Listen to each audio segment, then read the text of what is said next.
And now, finally, let's go to the first lecture for today on our keynote speech. Let me introduce you to the key person for the development of Agile methodologies, a signatory to that very important document, Agile Manifesto, and one of the top IT scientists of all time. Let's dive into the heart of Agile with Dr. Alistair Cockburn. Round of applause, please.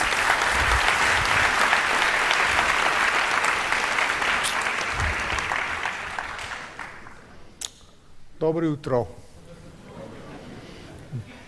Volim vas. Hvala.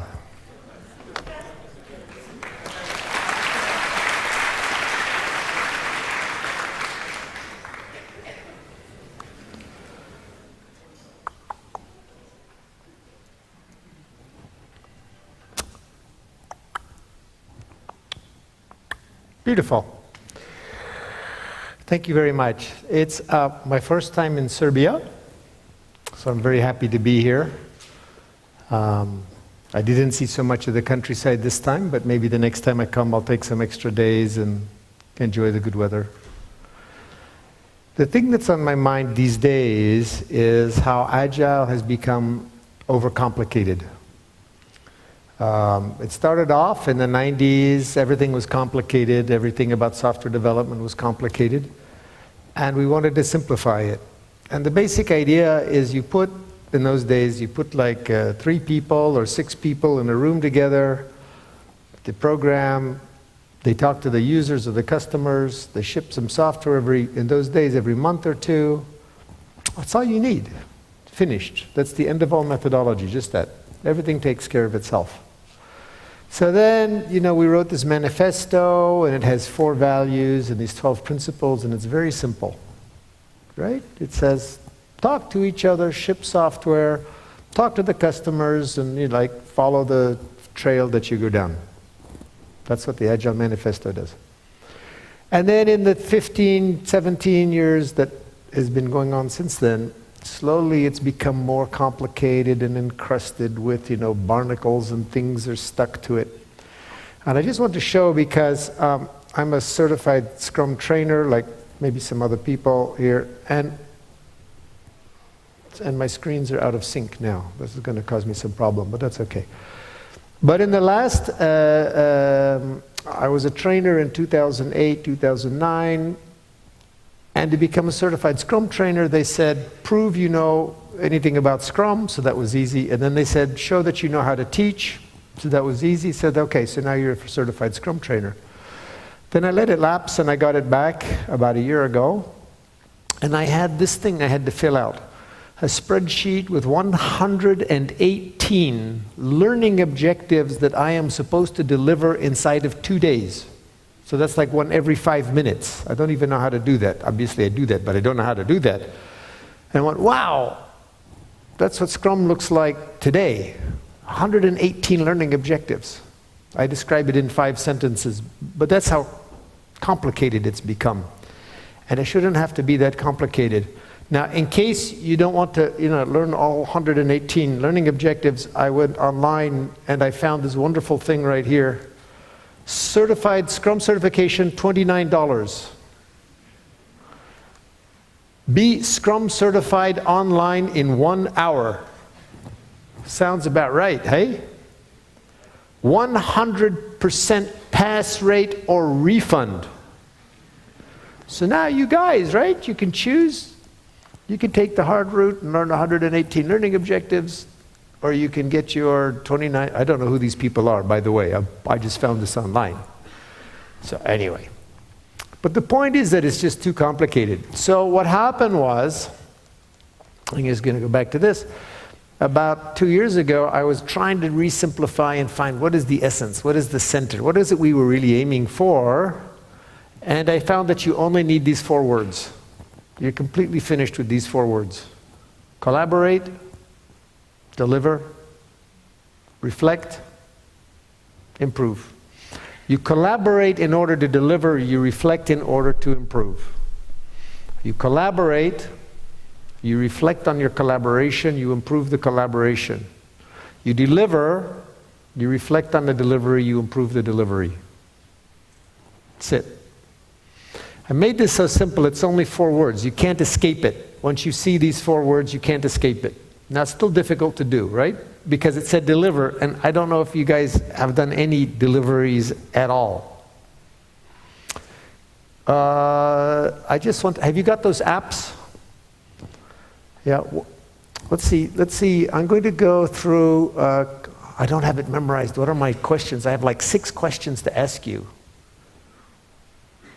Let's put up question number 5, please. I'm going to test these guys, right? I didn't start with question 1. Do we have question number 5? Who's my guy with the app?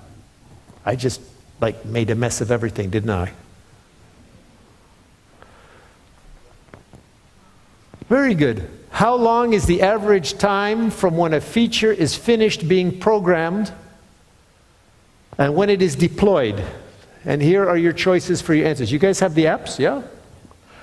Choice 1, weeks. They put them in the wrong order. I actually gave them a specific order, and they put them in wrong, so I don't know. These are randomized. 1 day, 1 week, months, I don't know. We haven't delivered anything yet.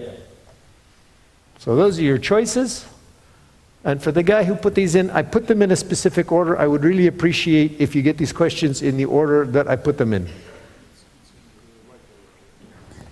It's supposed to say 1 day, 1 week. Oh, I see. This is the popularity thing, right? This is the popularity thing. Got it. All right, so 8 people, right? So if I say the heart of Agile, deliver, reflect on your delivery, you haven't delivered, you can't reflect on your delivery, right? So all I want to do, this is one of the questions when you're saying, are we being Agile, is did you deliver? I didn't bother to ask how often did you deliver and so on. I was choosing my questions carefully. The question I'm after here is a problem that we face all the time, that you finish coding and actually for organizational reasons it can take you months before that piece of coding comes to the outside world, right? So neither can you be Agile if that's the case, nor can you improve the delivery process very much. Okay? So we tested the app. That's wonderful. Thank you for helping me understand what's going on. So what we see here is that some people haven't delivered. So 24 people in here say they can deliver within a day. You finish your coding, you do stuff, and within a day, boom, it's out there being used. So that's awesome. We have many people can do it within a week. That's still pretty good, right? Now, if you're in weeks, which is quite common, obviously when I say the heart of Agile means deliver, reflect on the delivery, improve the delivery, you want to take that from weeks, it's getting in your way, you want to make it to 1 week. And if you have 1 week, you want to make it to 1 day, right? So we're using the heart of Agile without any rules, without any techniques, without any other constraints, just to say, how can we tell if we're making sense? Yeah, so that's that. Thank you very much for the application. Can we go back to my presentation now? Lovely, thank you so much. So this is the motivation for what I'm after, just to simplify, because it's too complicated. And what I want in this talk is just to kind of motivate how I got there and what it looks like. And to do that, I have to go through the Shuhari progression. Now, are there any people here who've already encountered this Shuhari business? I know some people have. Raise your hand. Yeah, very good. Thank you so much. So for the rest of you, this is going to be an introduction. I give this in every lecture. I give this in every course. This is maybe the single thing that has to be spoken all the time. Because this is the progression of learning. Now we start off, and these words come from Aikido. Shu, you know, like shu, means follow the rules. Ha means break, and ri means leave. But in general learning terms, shu means learn one technique, and ha means collect different techniques. And ri is when you're all fluid and natural and you invent and you blend and you do everything like this. So I'm going to go slowly through Shuhari, try to make it a little bit interesting and amusing for you guys. So I picked as my starter activity here, diving, right? So you take a child like this kid here, and you take them to the diving board and you say, okay, now we're going to teach you how to dive, and you bend over and you do, you give them all these instructions and they bend over. And all the kids that I teach, the first time they always open up just before they hit the water and they do a smacker, right? And then you go, oh, sorry, no, no, no, don't do that, right? And you work and you work and you work until, right, this kid can get into the water. Now, does anybody ever really dive like that? No. I went and looked online in the Olympics. I looked for the bend over and fall down diving move, right? Nobody in the Olympics dives like this. Nobody at the swimming pool dives like this. But this is a way to teach, right? This is SHU. We give one simple technique. We say, do this, right? Now, in agile terms or software development or things, you know, we say, so you go to a job, they say, hey, your new assignment is, I have no idea, A/B split testing, UI design, market research, project management, Scrum Master, whatever it could be, non-SQL databases, I don't know. And you say, how do I do that? And when you say, how do I do that? Then someone gives you a technique. And you go, thank you. And you copy that technique because it's your first time. You have no idea. So you copy everything exactly. That's SHU. Now the problem with SHU is that people become attached, emotionally attached to this one technique. I have one technique. I'm never going to learn another technique. And I'm going to test this out on you guys, and I'm going to ask you how you tie your shoes if you still have shoelaces. Some of us don't have shoelaces anymore, but you have Velcro or whatever.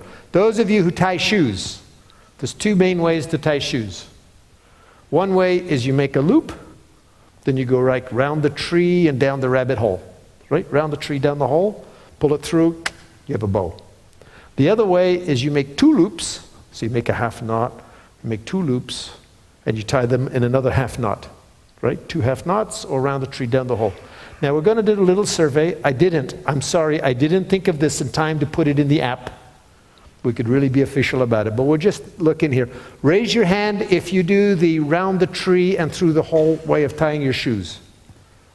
Whoa, the Serbian method. Now, raise your hand if you do the two loops and the second half knot. Good move. Now, raise your hand if you do the round the tree through the hole and you never have tried the two loopy one. You guys have some homework tonight. And now, to be fair, raise your hand if you do the two loop one and you've never tried round the tree and down the hole. So I call this the shoebox, right? The shoebox, so you learn one technique and you go, I'm done with that technique. I never have to learn another version of that. I'm done. So you make a nice comfy nest in the shoebox and you do things the same way all your life, right? This is how you manage a project or write code or, you know, do UI design or interview users or tie shoelaces or drive to work or whatever, right? So the shoebox is a problem because then people stop, you know, learning and exploring and all the rest. And we're doing activities, work and creative activities that are quite complicated. So we have to kick people out of the shoebox. Everybody comes in the doorway marked shoe. How do I do that? Okay? So you learn one technique, now get out of the shoebox. When you're ready to get out of the shoebox, you go to the second stage, ha. Okay, so ha means a break, but it's when you start collecting techniques. So now you know this technique, you know that technique, you know. You tie your shoelaces different ways. You learned Scrum, then you learn Kanban, then you learn Lean, then you learn Crystal, then you learn XP, then you learn DSDM, then you learn, right? You're in collection mode. You're moving, great. And I just chose here, I'm going to show you some videos just to make it a little bit more fun. I went to the home of bungee jumping. Maybe I'll just show you this video right now. This thing is a bit funny. Let's see if we can make this work. So I went to the home of bungee jumping, which is in Australia, and it's 40 meters up. So here's the video from me doing that, if I can make all of this tech work.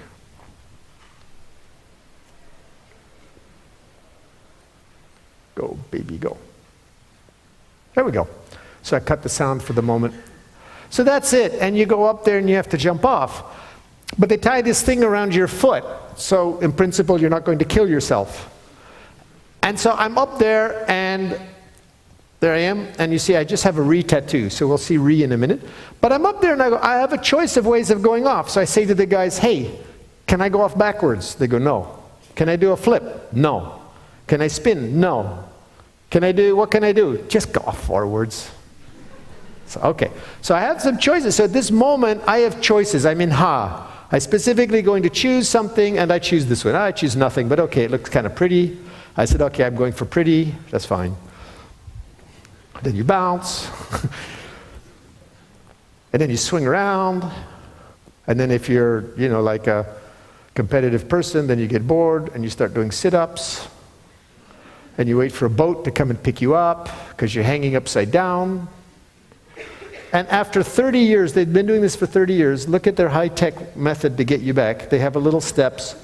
They have a rope attached to it. And this guy holds a pole up, and you have to climb you have to climb down the pole. Then I'm doing sit-ups, good executive, like always making use of every moment to do something. Then they get the pole. They're lowering you the whole time. So you climb down the pole, drop you in the boat. So 30 years later, this is how they fix you up. That's New Zealand, right? So that's that. Anyway, that's good. That's fine like that, right? So that's that. Let's put this back, see if we got that. That's ha. So I had a choice of techniques. It wasn't too bad. Now, there's a point. If you get good enough, everything starts to be fluid. It's a full body experience. And if you think the easiest thing is cooking, anybody who cooks regularly can't tell you what they put in the meal, right? They take a bit of this, a bit of that, and you ask a question, how did you do that? And they go, you just do it to taste, you just stir it till it's about right, you add some flour and you thicken it till it's good, right? Useless to learn, but these people they're picking this off of all of their senses. I have two stories. My wife was a very, very good cook, pastry chef, and bread and everything. And so one day, my son was about 12 years old, and I said, let's make some bread. Bread is good for, boys in particular, because they get to move in it. So he's like, when he's sitting at the counter, pounding on the bread dough and, like getting it to move. And I call up my wife, and she's driving across the city, on the other side of the city, and I say to her, what temperature should I set the oven to? And she says, it needs more water. You get that? So she could hear the sound of the thing going, and it needs more water. So she could tell from the sound that it needed more water. And then I listened and I said, yeah, I can actually hear. You can hear it. Yes, I got it. It needs more water. Now what temperature do I set the oven on, right? That's re. That's what you do when you go to the next stage, which is when everything's a full body experience, right? So when we moved from Salt Lake City, which is a high altitude desert, and we moved to Zurich, which is low altitude and fairly humid, she made pie crust. Pie crust is very sensitive to the amount of water and the amount of touch. She's very good at pie crust. So she goes in the kitchen like on the first couple of days, and she makes a pie crust. She just makes a pie crust. She's feeling it in her fingers. It wasn't her best pie crust, it wasn't so good, it was a bit heavy, but it doesn't matter because she had done that and now she understood. And from that time on, all of her pie crusts were good, right? She couldn't tell you what she did. The re-level people can't tell you what they do. It's a full body experience, everything. And here's the difference between re and shu. Re people do something different every time.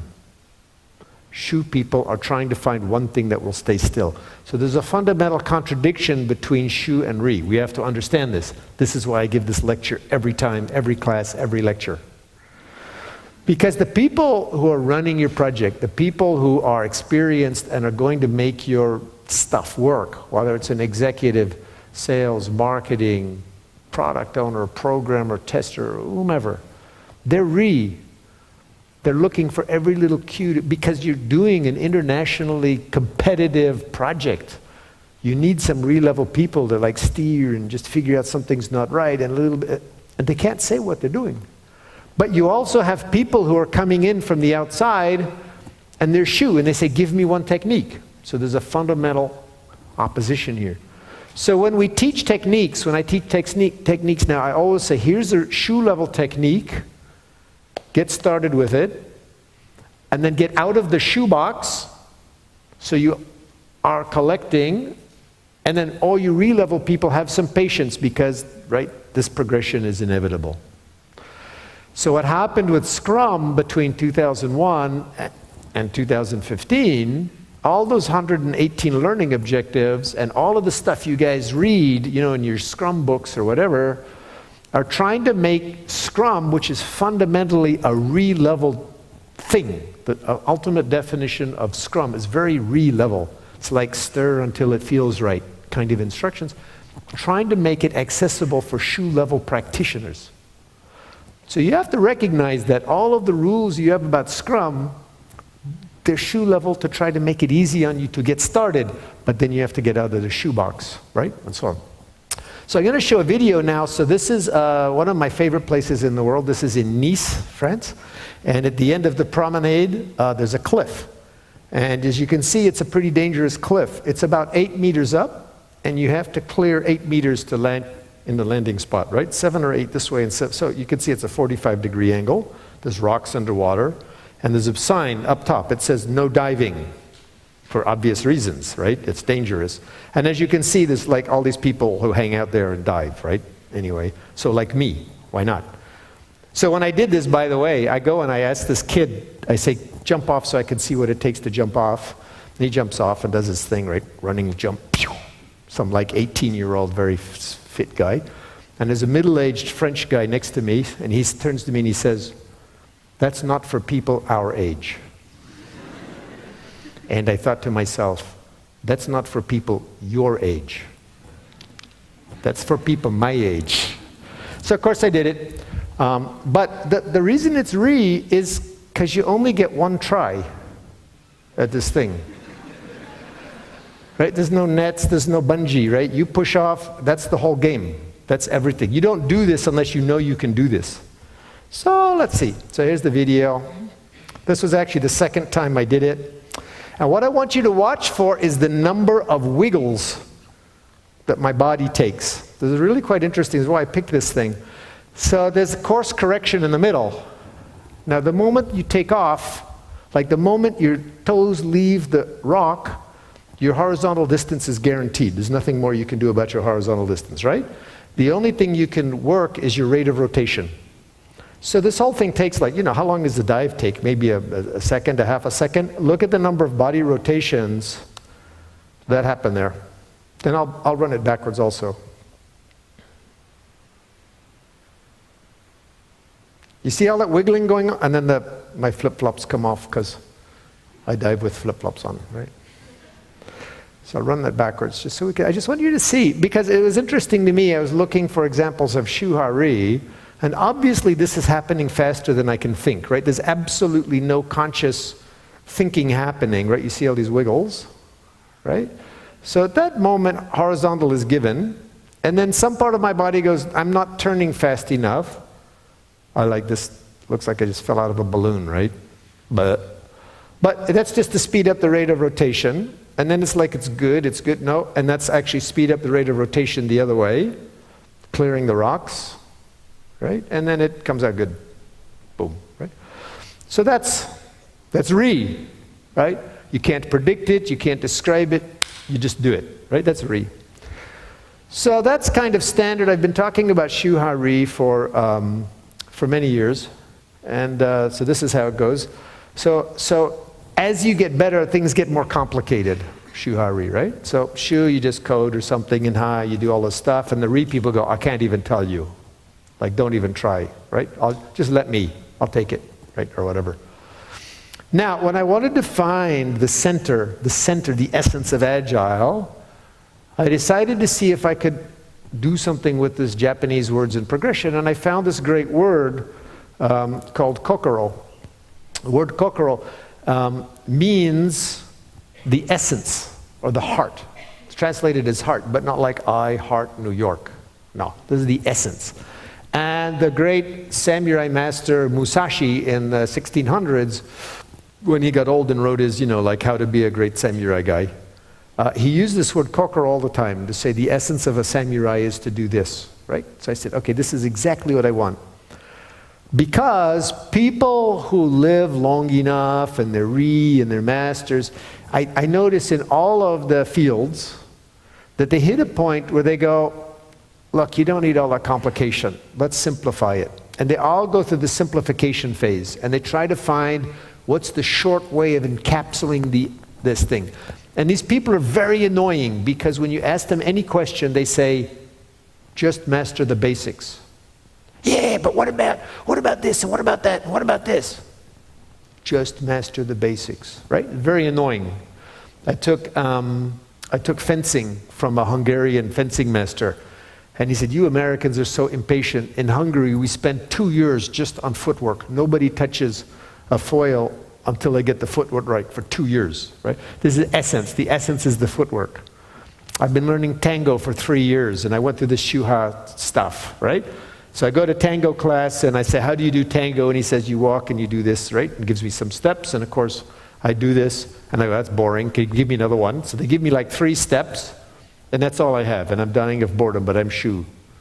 So then after a while, they give me more combinations and more steps, and I have note cards, and I'm writing all this stuff down. I'm learning how to combine them. I've got like 40 cards, and you're trying to dance with 40 cards in my head. I can't do that, right? But so I'm going mad because I'm trying to combine everything. And then some people say, don't think about it so much, Alistair, just dance. You can't do that in tango. Argentinian tango is a very precise sport. So you can't jump and go to re straight away. So finally I got fed up, and now I said, I don't want to learn anything complicated. I want a teacher who is kokoro. All I want to do is to learn to walk. If I could stand and walk, I could do anything. I don't care. So now I'm looking for teachers. So this is a teaching thing, right? Teachers who are only going to give me the basics, the essence, the essence, the essence, the essence. Everything else will come with time. What was interesting when I got that was that this is actually a second doorway in. So Shu says learn a technique, and you think that this technique is it. But the people who are kokoro level teachers give you certain basics that if you just go back to those all the time, all the time, all the time, all the time, you'll actually come in, you know, and get your skill level up.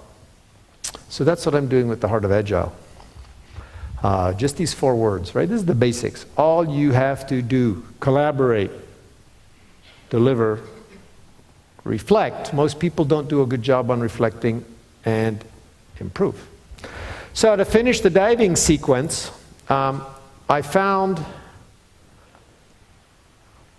a couple years later, I went back to the same cliff, and I had been diving, a few times, maybe 6 times, 2 times a year, that's enough. But look at the difference in the dive this time. This one's going to be in slow-mo, so because I don't have to do anything. There's no movement, none, nothing. There's nothing to see, right? Because it's just there, right? The difference between the re and the kokoro.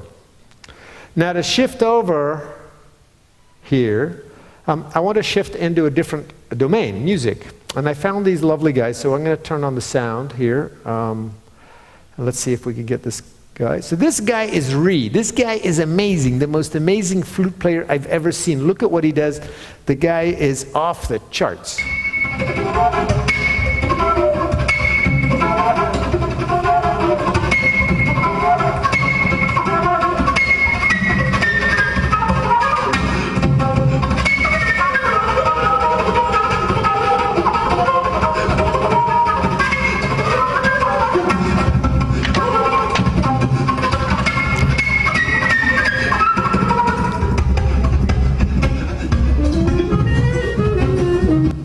Right? That's freaky, right, for a flute.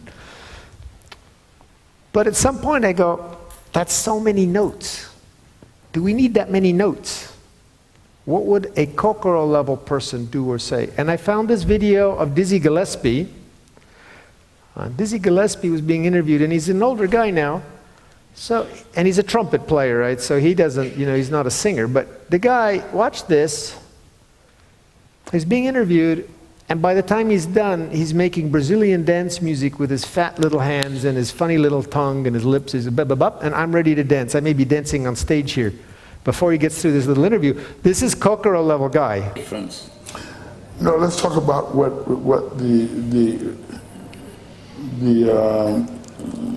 talk about the difference. that's difficult to talk about the difference. When you talk about the unity. Unity, that's right. That's right, yes. We have a beat. Yeah. Well, we have a beat where we play.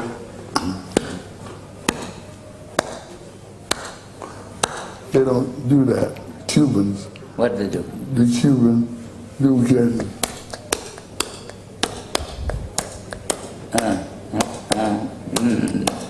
Yes. The Brazilian says.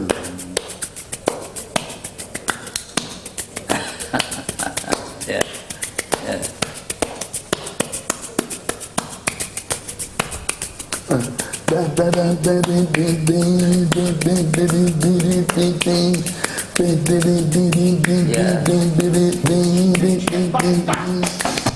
Right?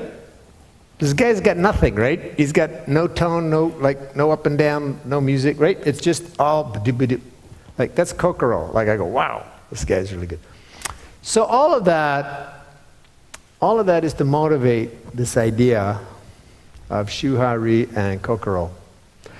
And so when I take this forward into Agile, I was looking for, in Japanese, they would say Agile no Kokoro, the essence, the heart. And so I have these stickers. I have some, I'll be giving them out, a little bit later.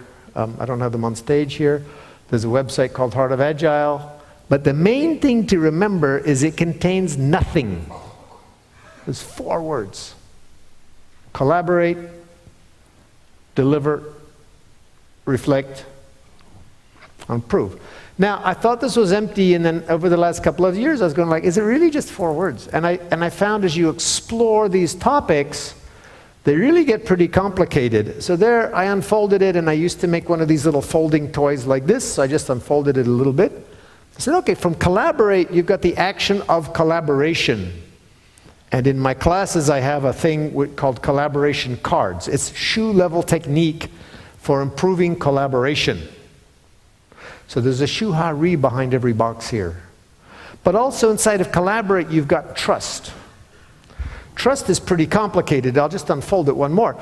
So inside of collaboration, you've got certain things in the collaboration cards and the motivation. And motivation is part of collaboration. You have bonuses and rewards and conflicting reward structures between the executives. And then trust, oh my gosh, trust is so complicated.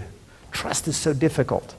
There's whole fields of study and consultants and survey mechanisms on trust. This is all inside of Collaborate. So when you expand Collaborate, you get all kinds of really interesting, rich topics.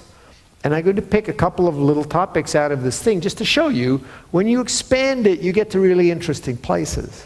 Now on the deliver, when I expanded that, I have on the right, I said internal flow. The internal flow of work and everything inside your organization, that's the lean, manufacturing, lean software development, Kanban, that's queue management, backlogs, work in progress, hard WIP limits, soft WIP limits, bottleneck stations, all of that stuff, like from Lean Kanban University fits right there. That's the internals. But for me, actually more interesting is the externals. You deliver for revenue. That's a stage delivery income model. But these days, 2015, 2016, 2017, the topic of the day is deliver for learning. Because you don't know what the market wants. Whatever your product owner or marketing department says isn't quite right. There's something a little bit better they could do. So you put out in the market all the time. You deliver. You don't even care the cost. You deliver for learning. So when you want to improve your delivery, not only do you make it so there's a shorter time from programming to delivery, but you have ways of delivering tiny little experiments to your customers in your market to put feelers in the world and steer what is the request for what you should be building. That's a very 2016, 2017 activity. I call it post-agile. Post-agile is about assume you can do all the ordinary agile stuff. Are you putting feelers out in the world and feeling what's there because you don't know what the market wants? So that's deliver for learning. It's a big topic, and I'll show you a little bit about that. Reflect, you've got the emotional stuff that we do in the retrospectives, and you've got web analytics and data analytics that very few people study, but there's 2 ways to go after the reflecting. Then improve, you're doing experiments and you're changing and you're doing all that stuff, right? So this expands, just to show you it does. So deliver for learning, you're learning about the business, the social, technical cost stuff. For income, you're doing early revenue, you're doing stage delivery, ROI, self-funding projects, all that stuff. In the reflect and improve, we're borrowing now from psychology. There's a thing called solutions focus coaching or solutions focus psychotherapy. You should look it up online. You never do a root cause analysis. You just ask people to describe the kind of world they want to live in. And that's the entirety of the psychoanalysis and coaching technique. And we're borrowing from that to help improve teams, how they work. We just said, how would you like it to look? What would you notice if things were working well? And once people start noticing that, then they start moving in that direction. It draws them. So we're borrowing. This is the 2017 activity inside of Agile, mapped onto the heart of Agile, 4 words. Now I just want to show a couple of things, just to pull some out. And the delivery for learning, and I'm going to read this out loud to you. In the US, people read fast. This was something I caught on Twitter. Somebody posted this. He ordered some pizza. We'll call this guy Brian, right? So Brian is online and he orders some pizza. And he gets a text message back on his cell phone. It says, Brian, your next automated pizza delivery is scheduled for Saturday, February 25th at 12 p.m. To confirm, text yes. To decline, text no. Text help for help. And he writes back, texts back, thank you, Papa John, you handsome man. I shall call you the Carbs Vixen. And then the thing texts back, we're sorry we didn't understand. Please confirm or decline. When I make love, I imagine you tossing some dough shirtless. And then the last one goes, dude, our automated system isn't set up yet. This is a real person texting you. I make minimum wage. Please, just tell me if you want the pizza. So this is part of the deliver for learning. The people at doing this automated thing, they don't write the application because that's actually expensive. They just have a person pretending to write and going through a script, and they're debugging their script with a person who can then respond to this nonsense, right? And then then they can make it smarter and so on. So this is one of the techniques in deliver for learning. None of this Scrum program it and get it out. No. Just have a person operating and watch what happens in the world, and then you can adapt like every single time. So that's like Heart of Agile, deliver for learning. The other one that's interesting, I just chose to bring forward, I've got lots of these things, right, is in the Collaborate. And there's a wonderful guy called Neil Nicolaisen, and he has a 2x2 matrix, but I can't read 2x2 matrix. But basically he says, you're trying to go from a command and control environment in which there's low trust and low ownership. And you're trying to get to this place where there's high ownership of the work by the people and high trust. And you're trying to do that between these two islands over this bridge without falling off into the things that aren't good. So I was looking at this and mapping it to, in management science, they have a thing they call theory X and theory Y. I call them push and pull. It works out simpler. And so theory X, come on baby, I just put this up here. So theory X was the way management was done in the 1800s, the 1900s. The assumption was workers are lazy and you have to push them to do work. So someone is shoveling some coal and you stand behind them, the boss, and says, faster, faster, right? And they go faster and they go faster, right? That works. Physical work improves under stress. But if you go to a creative mode and you guys are trying to design a user interface or designing some framework or whatever you're designing, and the boss comes by and says, faster, faster, right? You don't go faster, your brain freezes, you stop. So pressure actually slows people down in the mental space. So now theory Y was named in the 1970s, and it said, assume that the workers are motivated, they're good people, they're trying to do a good job. Mostly what you want to do is permit them to do the work. And I call this pull. So it's not that the managers push, it's that the managers don't do anything and the workers pull, right? So this is kind of tricky, but now if we map this to a typical organization, this is where it gets interesting. In an organization, you have this organizational hierarchy, and at the top you have a greedy CEO, or maybe you don't. But even if you don't have a greedy CEO, if it's a publicly traded organization, you've got Wall Street and the stock market. And the people in the stock market, they don't care if you're happy or unhappy as a worker. They don't care if you have stomach problems. They don't care if you get divorced. They just want the stock price to go up or the dividends to go up, right? So that's theory X. That's all push. So at the top of every organization, there's a push. Unless it's a small private company. So if you want a quiet life, you go to a small private company.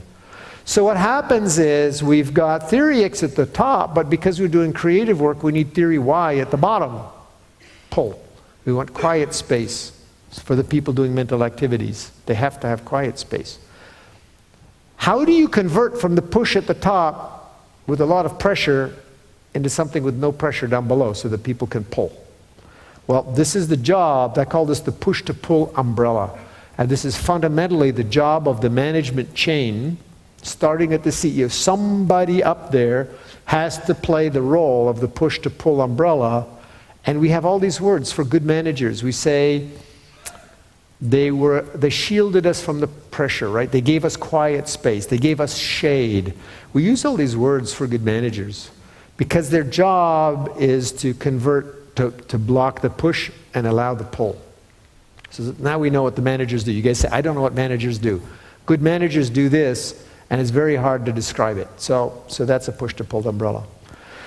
Wanted to show you that just because that's a way of expanding out these 4 words into all these very interesting topics and then bringing it back together. But the punchline of all of this isn't all of the expansions. The important part is to fold it all back up again at the end. I just say this 4 words. Now what I want to do with a little bit of time, I know like we're over, but I'm going to use a few more minutes to go through the questions just to give you a feel. And I may just give you a little bit less time than I did the first time. So if we could get the first question up, and then you guys get ready on your apps to give some answers. Let's see what happens here. And I picked a couple of questions from, like the different sections.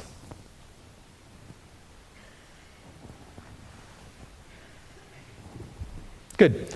On a scale of 1 to 10, that's question 2. Could I have the other one, please?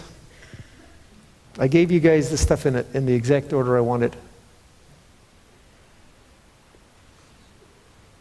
Okay, you guys are not going to give me the stuff in the order I gave you. We'll do it in a different order. What do I care?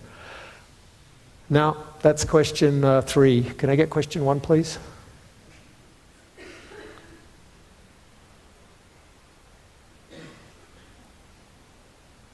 What are the odds you can find question 1? No, that's question 4. We go backwards, please. So it's kind of cool. You guys are getting like randomizing this question and answer stuff. That's question 5. Oddly enough, he's going forward. This poor guy's sweating back there. I'm sorry. But maybe you don't have question 1. Maybe you didn't do question 1. All right, so can you go back to the first question that you showed there? And we're going to I rejigger the question because I had the same question almost a little bit different. Maybe he didn't notice a difference. Could you go back to the very first question, please? Back up. The collaboration thing. Are you allowed to back up with those questions? Can you only go forward? There's this. That's the one I want. Beautiful. Weeks. Yeah, good. No. Yeah, no. We're right. This is why you want to, do that deliver for learning stuff, right? We didn't practice this before the show. All right. First question. Collaboration, right? How good is the collaboration within your team? How would you rate it? I claim you know what it is. We don't have to have deep intellectual discussions. Scale of 1 to 10, how good is the collaboration, right? So if it really sucks, 1 to 3, it sucks. 4 and 5, we go, yeah, whatever, it's our team, whatever. Pretty good. 6 to 7, maybe he's got a pretty good. It's great. 8 to 9, and if you say 10, you're lying anyway, so right. We have one liar in here. So he goes, yeah, baby, I'm the liar. Yeah, it's fine. I don't want to hit that one. So I'm just curious now, because I'm going to show you, we're going to look at the difference between your team and the organization, right? That's why the sequence of these questions is so important.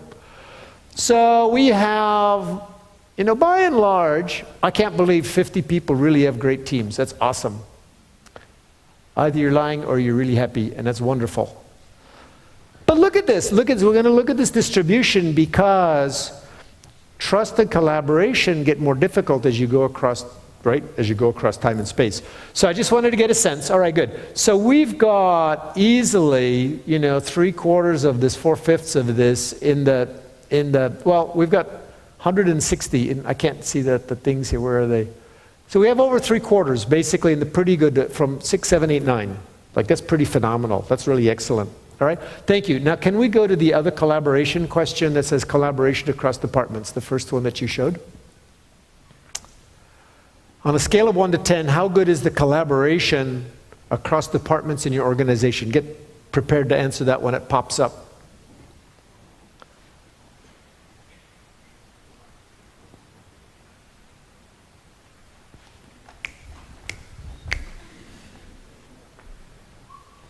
Could we please go to the next question?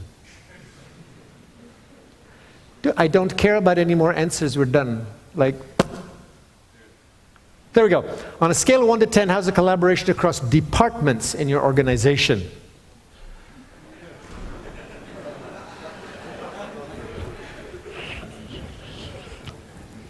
That's okay. You know, this isn't the most important part of the presentation, but we're trying out this technology, and I figured rather than say, like, did you understand what I talked about? You know, to have this question and have you guys share information, right? But just think about it, even if it doesn't come back up, it doesn't matter. Think about what your answer would be, trust inside your group, and trust and collaboration across the departments in your organization, right? You see the difference? So when it says Heart of Agile, it says collaborate. And the next question, the third question, which we may or may not go through depending, is this question.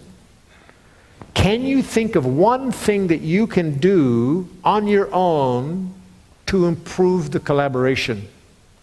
Let's just do a show of hands.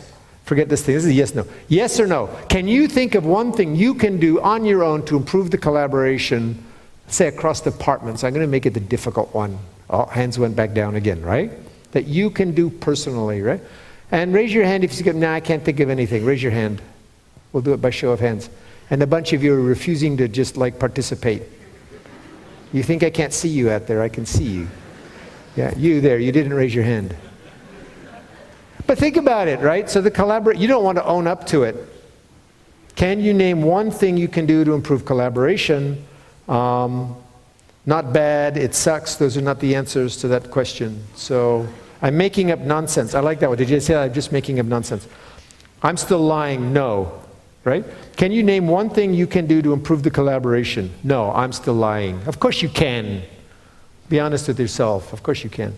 So that's the collaboration aspect, right? That's the way you go in. And you just say, you don't need 118 learning objectives. You just go, can we improve collaboration? Sure, you walk over to somebody and you say hello. What I did in one organization, there was a business person and a programmer, and they had little cubicles facing each other with a little wall. And I go over and I go, Bob, could you stand up for a second? And Bob stands up and I go, Jeremy, could you stand up for a second? And he stands up. I go, Bob, meet Jeremy. Jeremy, meet Bob. You guys are working together? So like, get to know each other, right? That improves collaboration. Of course you can improve collaboration. I'm going to slowly wind this up now so we can get to break. The next questions would be, how often do you deliver? The question I picked, let's just for fun look at the next one, and I may not spend much time on it, the multitasking one. While he's doing that, think about it. How many of you have the luxury of only working on one project at a time right now? Raise your hand if you're just working on... Could we have the lights up in the house, please, so everybody can see what's going on, and also they can't hide, and they'll actually raise their hands. Is anybody listening to me back there in the booths? No, they're all on coffee break. Could we have the lights on in the back there in the audience, please? I'm having fun up here, by the way. It's not like I'm sweating like it's not working. I'm actually enjoying this because we're playing, right? And we're not going to answer any questions because upstairs I'm going to be another 45 minutes. All I'm going to do is answer questions. How many projects are you supposed to be working on one time? 22 people say just one, right? That's a luxury. 2 or 3, it's manageable, right? 4 or so, there's quite a lot, and then anything after that, you're just spinning around, right? So this is in the delivery section. What I'm trying to do is just illustrate the heart of Agile and the kinds of questions you can go after in delivery is how much multitasking is going on inside your head. And let's go to the next question, which may be the last question. The question I want to float for you is, have you floated the idea seriously of actually getting rid of the Scrum Master role entirely? And what I have to say about retrospect is, if you're doing Scrum and you haven't considered seriously the idea of getting rid of the Scrum Master role, then you're not being aggressive enough in your retrospectives, in your experimentation. So think about that one, take that on board, right? We're not supposed to do Scrum. We're supposed to have good companies that follow the market and hit the needs of the people. Yeah, Scrum is one technique, it's one nice little, combination of stuff. Crystal, XP, DSDM, Lean, they're all, that's nice, but it's not important. What's important, are you delivering stuff, right? So you should consider the idea of getting rid of time boxes or sprints entirely. Get rid of the Scrum Master entirely. You should consider that, right? That's inside of your experimentation. So my reading when I go around projects is people do not experiment nearly enough inside they don't consider interesting ideas. They stay in a tiny little box, right? The shoebox. Right? All right, good. Thank you very much. So that's taken up all of the time that we have. Shuhari, Heart of Agile, collaborate, deliver, reflect, improve, and I'll be upstairs after the break. Thank you very much.